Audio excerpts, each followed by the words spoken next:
შეცდა გადაინაცვლოს საკრებულოს წინ. თუ ეს არემონტო სამუშაოები დაიწყო და თლიანად ჩაკეტეს რუსთაველი.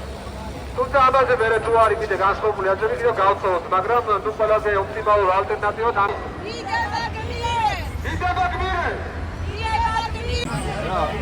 ანუ ეს და არ იყოს სიძულვილი შეცვლაზე. ანუ ეს უნდა ვიყო და არ იყოს სიძულვილი.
მაგრამ ეს სამწალი პროპაგანდა ცდილობს ადამიანების შეცვლაში შეიყვანოს. ამიტომ მთელი ეს იქნება ანტირუსული, ანტიკონსული კამპანია და იმის შედეგად, რომ ქართული ხალხი არ შეეკვევა ოკუპაციას, უკრაინელი ხალხი არ შეეკვევა ოკუპაციას. დიდება საქართველოს!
ამიტომ ერთია